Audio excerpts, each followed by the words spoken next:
성경은 사도행전 1장 6절에서 9절 말씀이십니다. 사도행전 1장 6절에서 9절입니다.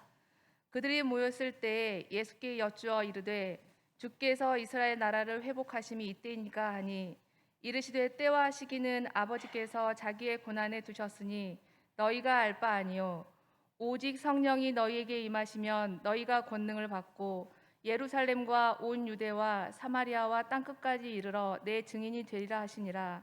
이 말씀을 마치시고 그들이 보는데 올려져 가시니 구름이 그를 가려 보이지 않게 하더라. 아멘. 김민수 목사님께서 땅끝까지라는 말씀으로 선포해 주시겠습니다. 기도하겠습니다. 우리 구원 되신 주님, 오늘 이 여전도의 헌신 예배로 머리를 숙입니다. 오늘 우리에게 허락하신 이 말씀을 통하여서 우리를 향하신 주님의 뜻을 다시 깨닫는 시간 되게 하시고 그 뜻을 따라 온전히 사명 감당할 수 있는 오늘 이 여전도회와 우리 될 수 있도록 주님 붙잡아 주시옵소서. 감사드리며 예수님의 이름으로 기도드립니다. 오늘 사도행전 1장 본문입니다. 여러분들 참 잘 아시는 본문이고요. 우리 그리스도인들에게 있어서 굉장히 상징적인 본문이기도 하죠. 예수님께서 십자가의 죽음 가운데 부활하신 이후 제자들과 40일간의 그 생활을 하신 후에 하늘로 올라가시게 되는 승천기사입니다. 특히 사도행전 1장 8절에 나오는 우리 예수님의 명령은 하늘과 땅의 모든 권세를 내게 주셨으니 그러므로 너희는 가서 모든 민족을 제자로 삼아 아버지와 아들과 성령의 이름으로 세례를 베풀고 내가 너희에게 분부한 모든 것을 가르쳐 지키게 하라는 마태복음 28장 18절부터 20절 지상 대위임 명령만큼 저와 여러분들에게 참 중요하게 여겨지는 예수님의 명령입니다. 우리 1장 8절 말씀을 다시 우리의 목소리로 읽어보도록 할까요?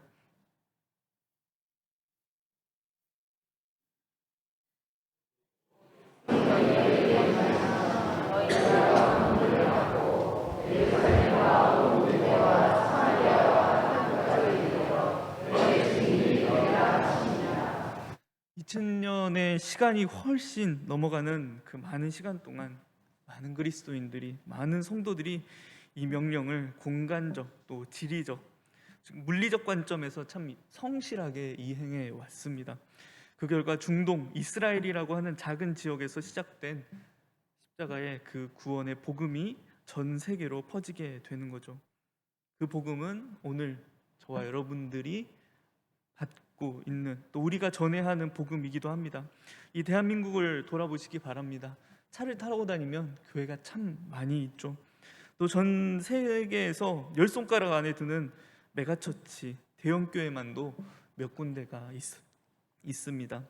과거에 선교의 대상이었던 이 땅은 선교사를 가장 많이 보내는 선교의 본거지가 됩니다. 이제 땅끝이라 할 만한 곳도 거의 없죠. 저 극지방에도, 아프리카 대륙에도 교회가 세워져 있습니다. 많은 이들이 이 같은 현재의 결과를 바라보며 이 사도행전 1장 8절의 명령이 나름 성공적으로 수행되었다라고 자축합니다. 근데 저와 여러분들 정말 그렇습니까? 우리 현재를 돌아보면 정말 그런가요? 그렇게 교회는 많이 있는데 한 50m도 안 되는 거리마다 교회들이 세워져 있는데, 십자가가 세워져 있는데, 세상을 놀라게 하는 메가처치들이 곳곳에 세워져 있는데, 우리가 지금 딛고 있는 이 땅을 하나님의 나라라고 당당하게 이야기할 수 있습니까?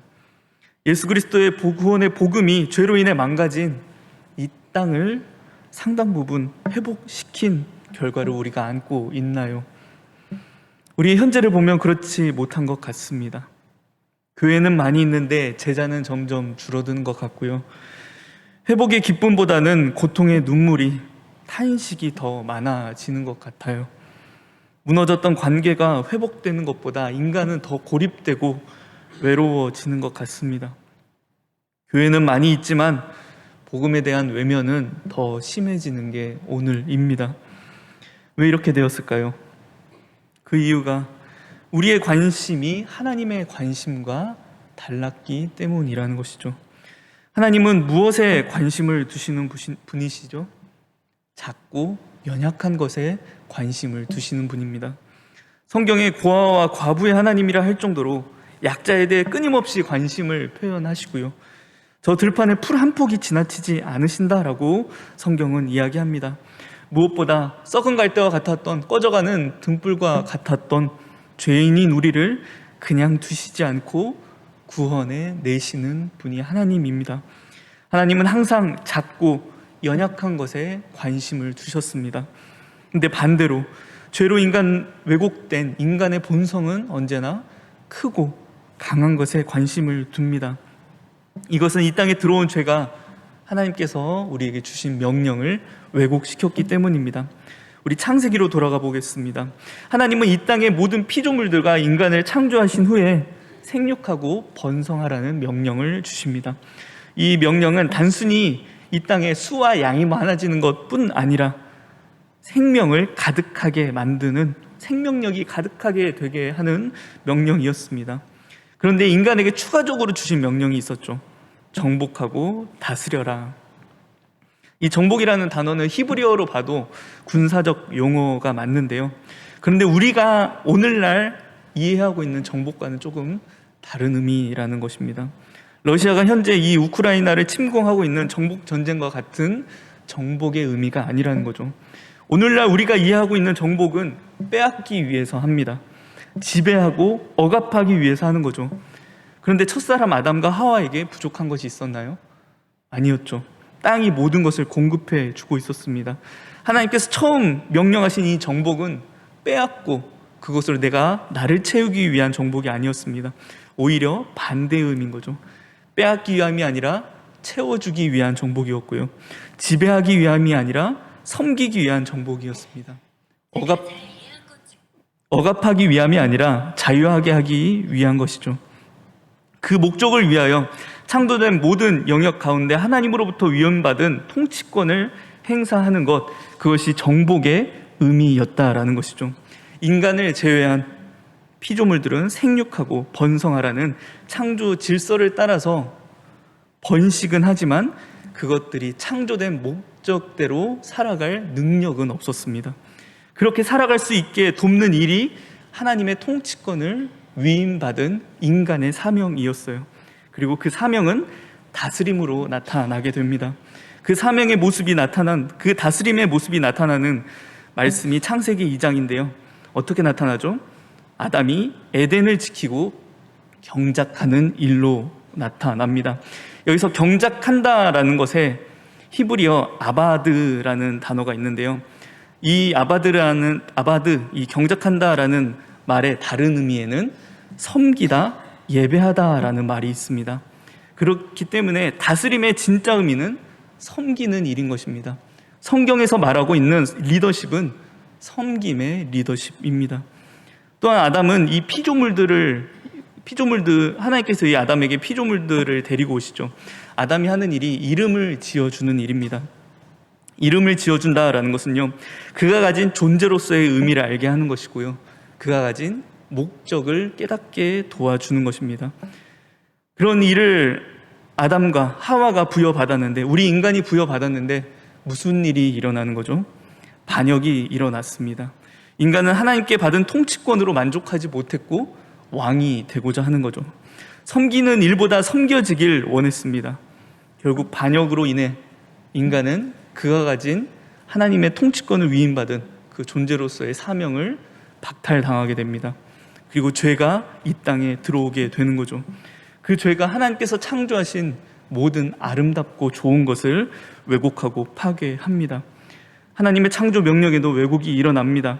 인간은 자신이 받은 사명을 잊어버리고요, 이 땅을 생명력으로 가득 채우기 위해 정복하고 섬기는 일보다 내가 더 많아지기 위해, 내가 더 높아지기 위해, 내가 더 강해지기 위해 빼앗고 지배하고 죽이는 일에 힘쓰는 것입니다. 이것에서 시작된 문화가 내가 남을 죽여야만 나는 살아남게 된다라는 힘의 논리, 약육강식의 논리인 거죠. 그래서 힘 있는 자들은 없는 자를 지배하고 억압했습니다. 이것은 인간 관계뿐만 아니라 피조 세계에도 그대로 적용되었죠. 그래서 힘 있는 남자가 여자를 지배하고 종이 생겨나고 노예가 생겨나고 하나님의 피조세계인 환경이 파괴되었습니다. 오랜 시간 인간과 이 피조세계를 이 죄의 문화가 잠식해 왔죠. 그래서 그 문화에 익숙한 우리는 여전히 크고 강한 것에 관심을 갖습니다. 약한 것은 불편해하는 거죠. 내 것이 아니었으면 한다라는 마음을 갖고요. 불편하기 때문에 눈을 돌려 외면합니다. 그런데 성경은 계속해서 이 땅을 창조하신 하나님의 관심은 작고 약한 것에 있음을 이야기합니다. 하나님은 아이를 가질 수 없었던 저주받은 존재로 여겨졌던 아브라함을 바라보셨고 아버지와 형들에게조차 외면받던 작은 다윗에게 주목하셨습니다. 하나님은 이스라엘 백성들을 향하여 크고 강한 제국을 만들려고 이야기하지 않으셨습니다. 그저 제사장 나라, 거룩한 백성이 되라고 말씀하셨죠. 강력한 강대국들 사이에서도 오직 하나님만 바라보며 그들을 섬기는 구별된 삶만을 요구하셨습니다. 그런데 이스라엘은 항상 크고 강한 나라를 만들고 싶어 했어요. 그래서 여러분들께서 구약을 보시면 끊임없이 이 강대국들의 모습을 닮아가려고 부단히 애를 쓰는 이 이스라엘 백성들의 모습을 보게 됩니다. 저는 그 모습이 가장 극대화되어 나타난 시대가 솔로몬 시대라고 생각합니다. 다윗이 정복한 지역보다 훨씬 더 많은 지역을 정복함은 물론이고요. 병마가 수백 수천에 이르렀다라고 이야기되죠. 국가의 재산을 보관하기 위한 성을 따로 건축해야 할 정도로 어마어마한 부를 자랑했습니다. 은의 가치가 돌처럼 여겨졌다라고 하니 말 다한 거죠. 이 솔로몬이 지배하던 그 시기는 말 그대로 이스라엘은 강대국을 이뤘습니다. 그래서 남들이 부러워할 만한 나라가 되었어요. 그런데 그것은 하나님이 원하시는 일이 아니었습니다. 하나님께서 이 솔로몬에게 원하시는 것은 단 하나였습니다. 바로 그 아버지 다윗과 같이 되는 것입니다. 우리 열왕기상 9장 4절에서 5절 말씀을 읽어볼 텐데요. 제가 4절을 읽어드리면 여러분들이 5절 말씀을 읽어주시기 바랍니다. 제가 먼저 읽겠습니다. 제가 4절 읽어드리겠습니다. 내가 만일 내 아버지 다윗이 행함같이 마음을 온전히 하고 바르게 하여 내 앞에서 행하며 내가 내게 명령한 대로 온갖 일에 순종하여 내 법도와 율례를 지키면, 제가 5절까지 읽어드리겠습니다. 내가 내 아버지 다윗에게 말하기를 이스라엘 왕위에 오를 사람이 내게서 끊어지지 아니하리라 한 대로 내 이스라엘의 왕위를 영원히 견고하게 하려니와 내 아버지 다윗과 같이 다윗이 행함같이, 이게 하나님께서 솔로몬에게 원하시는 일이었습니다. 그것으로 왕위를 견고하게 하겠다라고 말씀하셨는데요. 하지만 솔로몬은 자신의 방법으로 내 왕위를 견고하게 하기 위해 이웃나라와의 화친을 목적으로 각국의 공주들과 결혼을 하게 되는 거죠. 그 수가 거의 1000에 달했다라고 이야기됩니다. 그런데 그 아내들이, 그 공주들이 이스라엘에 무엇을 가지고 옵니까? 자신들의 나라에서 섬기던 우상, 신들의 우상을 가지고 옵니다. 결국 이것은 이스라엘을 무너지게 하는 초석이 되는 거죠. 인간이 하나님께서 가지고 계신 관심과 다른 데에 관심을 두게 될 때 문제가 생기는 것입니다. 오늘 본문에 등장하는 이 예수님과 제자들의 관심이 다름을 우리는 볼 수 있습니다. 오늘 이 제자들이 가지고 있는 관심은 무엇입니까? 6절 말씀에 나오죠. 이스라엘 나라의 회복입니다. 어떤 모습의 회복이죠? 과거 다윗과 솔로몬처럼 크고 강대한 나라를 이루는 것입니다. 그리고 그것의 더 궁극적인 목적은 그 일을 통하여서 내가 높아지고 싶은 거죠. 누구는 국방부 장관이 되고 누구는 경제부 장관이 되는 거예요. 그것으로 섬김을 받을 거라 기대했고 내가 권세를 행사할 수 있으리라 생각했습니다. 그런데 주님께서, 이 땅에 오신 주님이 우리에게 보여주신 모습이 무엇입니까? 왕으로 오셨지만, 주로 오셨지만 섬기는 모습이었다라는 거죠. 우리의 발을 씻기는 모습을 주님은 보여주셨습니다. 정치적인 이스라엘 나라의 국력의 회복보다 하나님 나라의 회복을 기대하셨고요. 무엇보다 십자가에 이루신 구원으로 우리가 잃어버렸던 하나님 형상으로서의 그 의미와 목적을 다시 찾을 수 있는 기회를 허락해 주신 것입니다. 제자들은 죽음을 이기신 그 주님을 만나고 경험했음에도 여전히 그들의 관심은 크고 강한 것에 있었습니다. 그래서 주님은 분명히 다시 하나님의 관심을 제자들에게 말씀해 주십니다. 8절인데요. 우리 다시 8절 한번 더 읽어볼까요?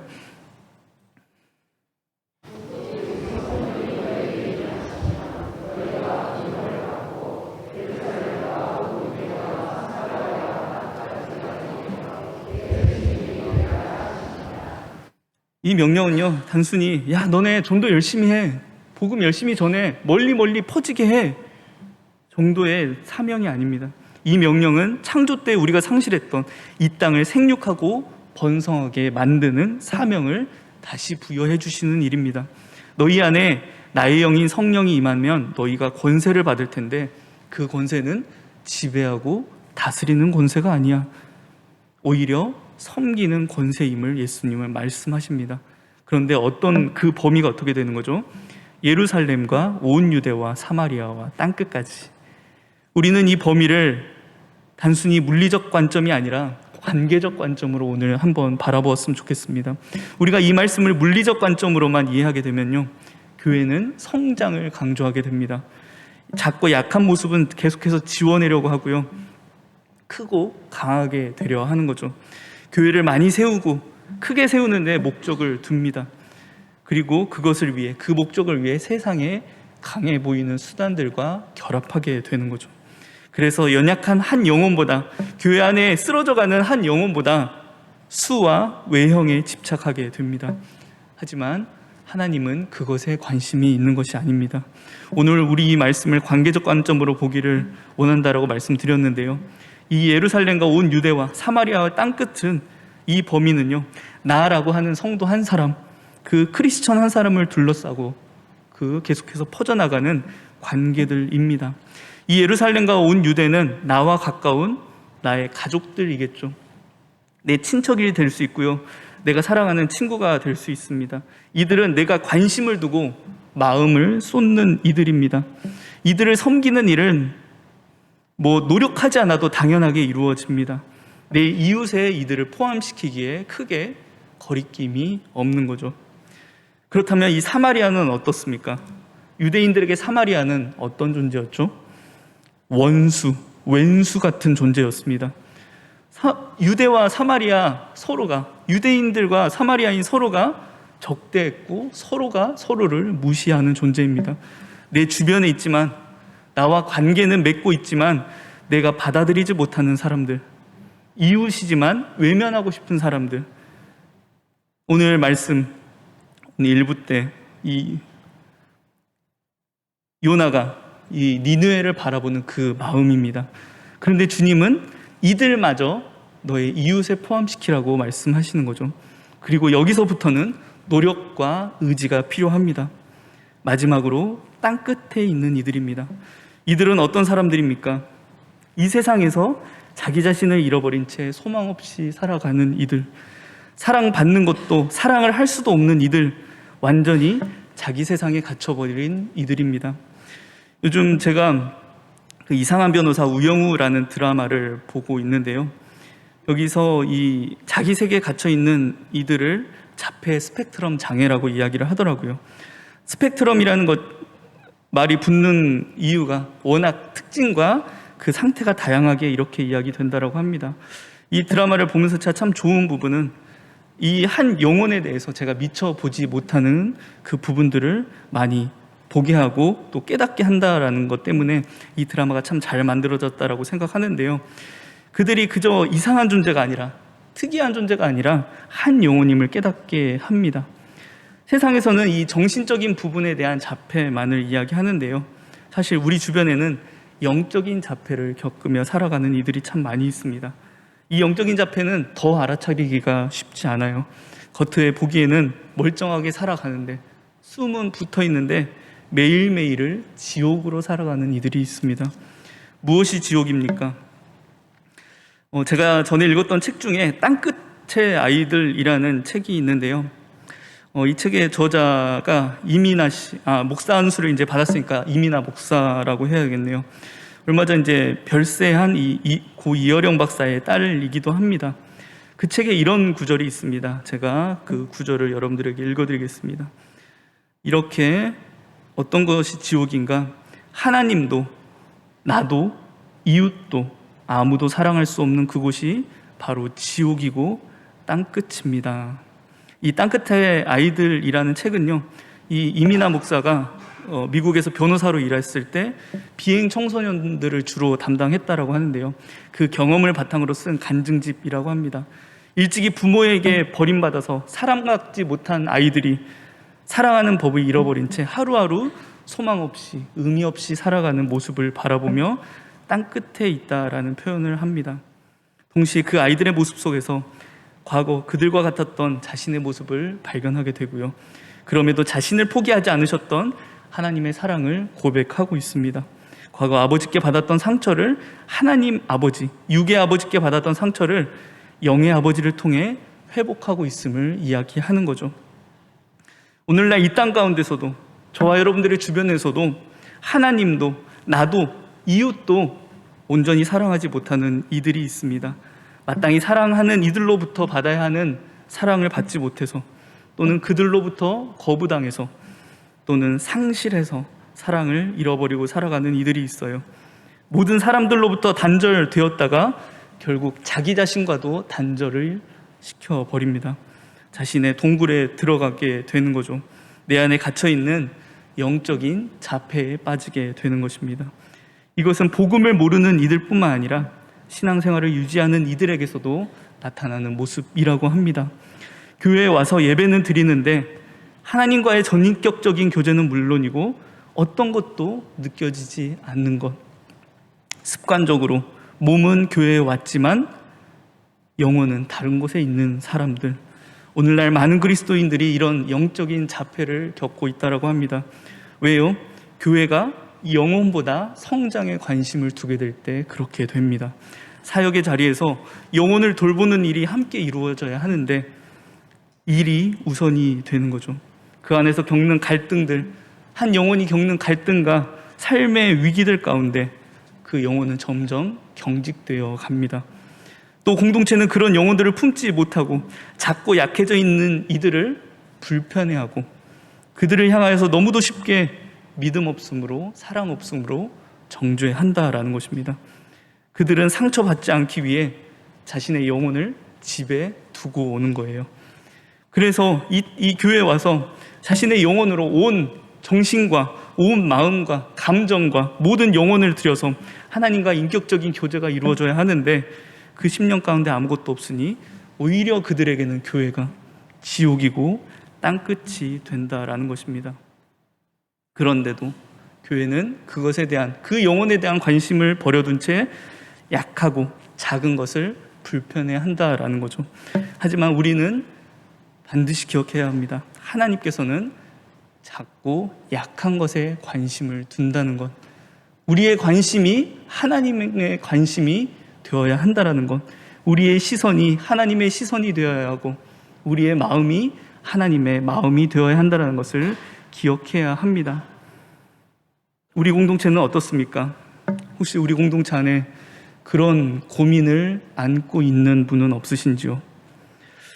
우리 이 여전도의 여러분들은 어떠십니까? 여러분들 그 말씀을 준비하면서요, 제가 우리 여러분들이 이제 포함되어 있는 많은 사역의 자리들을 이렇게 좀 찾아보게 됐는데요. 여러분들 이 여전도의 분들이 참 많은 사역의 자리에 있음을 보게 됩니다. 그래서 어떤 분들은 주일학교에도 있고 대부분 성가대에도 있고 교회 봉사하면 많이들 나오시고요. 교구와 구역 그 안에서 참 열심히 일하시는 모습을 바라보게 됩니다. 그 모습을 곁에서 보는 사역자는 참 감사하면서도요,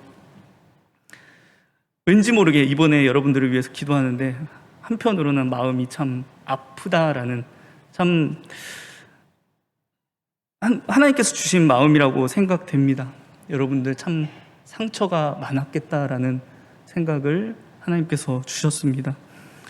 그래서 여러분들에게 전달 드립니다. 하나님의 마음인데요. 여러분들을 하나님이 참 많이 사랑하신다라는 것을 여러분들 말씀드립니다. 그리고 저도 그렇습니다. 이곳에 계신 성도 여러분들도 마찬가지입니다. 하나님께서 여러분들을 참 특별하게 생각하시고 여러분들에게, 여러분 한 사람 한 사람에게 관심을 놓지 않으시고 여러분들을 참 사랑하십니다. 하나님의 말씀을 전달해 드립니다. 그리고 저 역시 그렇습니다. 여러분들 오늘 이 시간 여러분들 한번 같이 고백해 봤으면 좋겠습니다. 한번 따라해 보시겠어요? 하나님은 당신에 대해 관심이 많으십니다. 근데 뒤에 꼭 이 말이 붙어야 돼요. 저 역시 그렇습니다. 우리 곁에 있는, 옆에 있는 분들에게 한번 이런 이야기를 해줘 볼까요? 하나님은 당신에게 관심이 참 많으십니다. 저도 그렇습니다. 우리 이 하나님의 마음을 전달해 주는 것, 그게 증인의 삶이잖아요. 그런데 그게 그냥 하나님에서 끝나는 게 아니라 나에게서 또 나와야 되는 모습인 거죠. 하나님이 당신을 사랑하십니다. 근데 저도 당신을 사랑합니다. 하나님은 당신에 대해서 관심이 참 많으십니다. 저도 당신에게 관심이 많습니다. 하나님이 당신을 참 소중하게 생각하십니다. 저도 당신을 참 소중하게 생각합니다. 우리 그냥 하나님이 날 사랑하신 데가 아니라 그 사랑이 곁으로 전달되어야 하는, 이 교회 안에서 정말 땅끝에 있는 이들이 없도록 우리가 한 영혼 한 영혼을 돌볼 수 있는 그런 공동체 되었으면 좋겠습니다. 우리 한 가지 찬송을 좀 불러보려고 하는데요. 복음 찬송 191장입니다. 오늘 이 찬송에 이런 가사가 나와 있습니다. 아버지, 당신의 마음이 있는 곳에 나의 마음이 있기를 원해요. 아버지, 당신의 눈물이 고인 곳에 나의 눈물이 고이길 원해요. 아버지, 당신이 바라보는 영혼에게 나의 두 눈이 향하길 원해요. 이것이 하나님 아버지께서 우리에게 바라시는, 우리에게 맡기신 사명이라 저는 믿습니다. 우리 교회가, 우리 공동체가 이 사명을 잘 수행할 수 있었으면 좋겠습니다. 단순히 하나님께 받는 축복을 나 혼자 누리는 것이 아니라 그 축복을 곁에 있는 이들과 누리는 것, 하나님께서 나에게 발견하게 해주신 그 성도로서의, 참 사랑받는 자녀로서의 그 의미를 나 혼자 누리는 게 아니라 곁에 있는, 어쩌면 저 땅끝에서 누구에게도 사랑받지 못하는 어떤 이들에게 전달할 수 있는 저와 여러분들이 되었으면 좋겠습니다. 우리 이 찬송 함께 하시면서요, 우리 그 마음으로 오늘 하나님 앞에 나아가는 저와 여러분들 되길 바랍니다. 우리 191장 찬양하시겠습니다.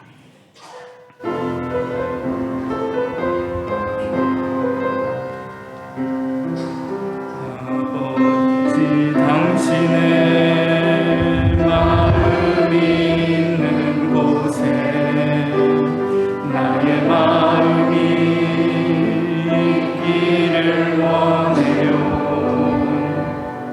아버지, 당신의 눈물이 고인 곳에 나의 눈물이 고이길 원해요.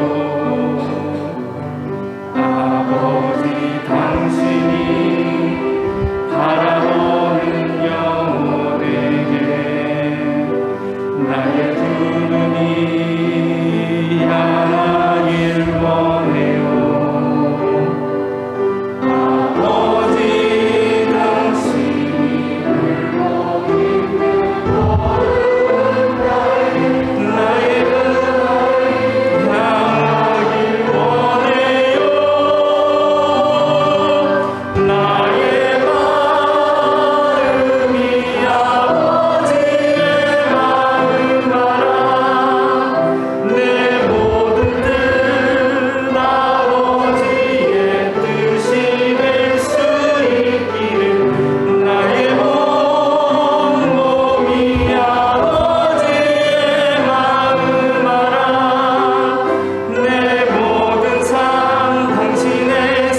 오늘 이 마음으로 우리 같이 기도했으면 좋겠습니다.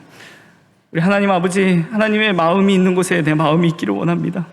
아버지의 눈물이 고인 곳에 내 눈물이 고이기를 원합니다. 아버지, 당신이 바라보는 영혼들을 내가 바라보며 내 가족들, 내가 마음에 품을 수 없는 이들, 또 내가 참 불편해하는 땅끝에 있는 이들까지 내 마음에 품고 그들을 사랑할 수 있는, 사랑받지 못하는 이들을 사랑할 수 있는 마음 허락해달라고, 오늘 내 곁에 있는 그 성도들을 사랑하게 해달라고 우리 시간 함께 주님 앞에 간구하는 시간 갖도록 하겠습니다. 기도하겠습니다. 하나님 감사드립니다. 영혼을 향하여 마음을 품지 못했습니다. 하나님의 마음으로 바라보지 못했습니다. 하나님 용서해 주시옵소서. 사랑하지 못했고 품지 못했습니다.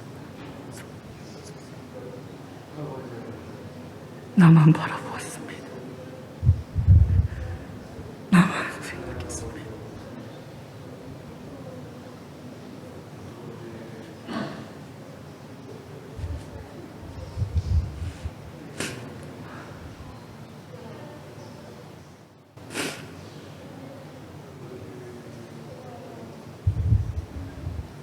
기도하겠습니다. 하나님, 이 시간 참 부끄러운 모습으로 이 자녀 주님 앞에 섰습니다. 제가 가장 중요했고 제가 가장 으뜸되었던 삶을 살아왔던 제 자신 이 시간 주님 앞에 고백드립니다. 하지만 주님, 간청드립니다.